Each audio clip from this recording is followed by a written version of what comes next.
அட bro, mid நைட்ல இப்படியே ஒரு பிரியாணி ஸ்பாட் இருக்கா?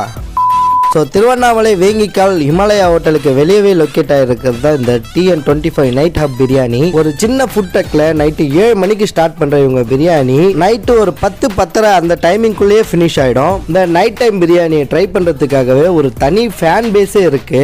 ஒன்ஸ் இந்த மிட் நைட் பிரியாணியை நீங்க ட்ரை பண்ணிட்டீங்கன்னா கண்டிப்பா உங்க ஃபேவரட் லிஸ்ட்ல இந்த பிரியாணி ஷாப்பும் ஆட் ஆயிடும். ஒன்ஸ் முக்கியமான விஷயம், இந்த நைட் டைம் பிரியாணி வாரத்துல 2 நாள் மட்டும்தான் கிடைக்கும். அதுவும் புதன் மற்றும் சனிக்கிழமை மட்டும்தான் கிடைக்கும். இந்த பிரியாணியோட ரேட் பார்த்தோன்னா 100 ருபீஸ்ன்னு சார்ஜ் பண்றாங்க. 100 ருபீஸ்க்கு 100% ஒர்த்துன்னு தான் சொல்லுவேன். மிட் நைட்ல நல்லா சுட சுட ட்ரை பண்றதுக்கு one of the best biryani அப்படின்னு தான் சொல்லுவேன். ஏன்னா சிக்கன்லாம் நல்லா சாஃப்டா ஜூசியா இருந்துச்சு. பிரியாணில ரைஸோட குவான்டிட்டி அதிகமாக இருந்துச்சு. கண்டிப்பா ட்ரை பண்ணி பார்க்கலாம். அப்படியே இந்த வீடியோவை நைட் டைம்ல பிரியாணி சாப்பிட்ற உங்க ஃப்ரெண்டுக்கு டேக் பண்ணி விட்டுட்டு நம்ம பேஜை ஃபாலோ பண்ணிட்டு வேற என்ன ஃபுட்டு ட்ரை பண்ணலாம் அப்படின்றத மறக்காம நம்ம கமெண்ட் செக்ஷன்ல கமெண்ட் பண்ணிடுங்க.